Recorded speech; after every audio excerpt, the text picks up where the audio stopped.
যত কিছুই রান্না করি না কেন, টক ডাল রান্না করলে বরমশাই বেশি খুশি হয়। নমস্কার, কেমন আছেন সবাই? এখন বাজে দুপুর 12টার মতো। যা যা রান্না করব তার সব কিছু গুছিয়ে নিয়ে এসেছি। যাই রান্না করি না কেন, টক ডাল রান্না করতেই হবে, কারণ আমার বরমশাইয়ের খুব পছন্দ। টক ডাল রান্না করে দিলে তার খেয়ে তৃপ্তি হয়, তাই চেষ্টা করি তার পছন্দ মতো রান্না করতে। এদিকে এক চুলায় ডাল বসিয়ে দিয়ে এখন অন্য চুলায় বরবটি ভেজে নিচ্ছি। শুধু লবণ হলুদ দিয়ে ভাজবো। পেঁয়াজ ছাড়া এভাবে ভাজলেও কিন্তু খেতে ভালো লাগে। যারা পেঁয়াজ ছাড়া খাননি তারা ট্রাই করতে পারেন। আর নামানোর আগে সামান্য চিনি দেব, আর একটু কড়া করে ভাজতে হবে। এদিকে ডালটাও ফুটে উঠেছে, আমি আগে থেকেই লবণ হলুদ দিয়ে রেখেছিলাম। বরবটিটা ভাজা হয়ে গেছে, নামিয়ে নেব। আর এরপরে ওই তেলেই দিয়ে দিচ্ছি উচ্ছেগুলো আগে থেকেই লবণ হলুদ মাখিয়ে রেখেছিলাম।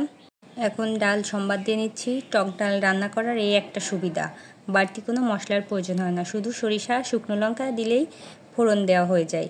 মশলা বাটাবাটিরও কোনো ঝামেলা থাকে না। আর মশলা বাটা যেমন কষ্ট, তেমনি কিন্তু মশলা যত কম খাওয়া যায় ততই ভালো।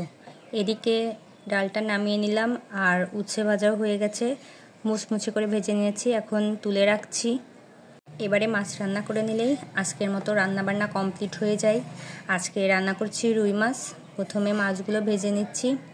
এক সাইড ভালো করে ভেজে নিয়ে তার বিপরীত সাইডও ভেজে নেব। প্রথমে তো ভয়ে ভয়ে ছিলাম যে কড়াই লেগে ধরে কিনা, তা দেখলাম না। আগে থেকে কড়াইটা অনেকটা গরম করে নিয়েছি, এই জন্য একদম খুব ভালোভাবেই উঠে গেছে, কড়াইয়ে লাগেনি।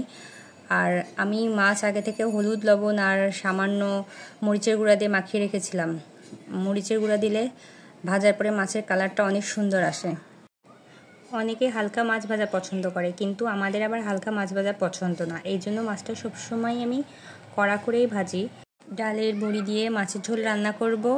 ডালের বড়ি দিয়ে মাছ রান্না করলে কিন্তু মাছের ঝোলের স্বাদ অনেক গুণ বেড়ে যায়। যারা খেয়েছেন তারা কিন্তু কম বেশি জানেন। আর মাছ ভাজা হয়ে গেলে আলু বেগুনগুলো ভেজে নিয়ে তারপর শুকনো কলায় বড়িগুলো ভেজে রাখলাম। এখন তেলে ফোড়ন দিয়ে দিলাম জিরে আর কালো জিরে, আর তারপরে ফোড়নগুলো একটু ভেজেই দিয়ে দিলাম মশলা। এখন কিছুক্ষণ কষিয়ে নেব। মশলা কষানো হয়ে গেলে আলু আর বেগুন দিয়ে আবারও কিছুক্ষণ নাড়াচাড়া করে দিয়ে দেব পরিমাণ মতো জল। এক এক অঞ্চলে রান্নার সিস্টেম কিন্তু এক এক রকম। আমাদের এদিকে আমরা এরকমভাবেই মাছ রান্না করি। অনেকে তো শুধু ভাজা জিরা গুঁড়া দিয়েও মাছ রান্না করে থাকে, তবে আমার আবার বাটা মশলা দিয়ে রান্না করতেই বেশি ভালো লাগে।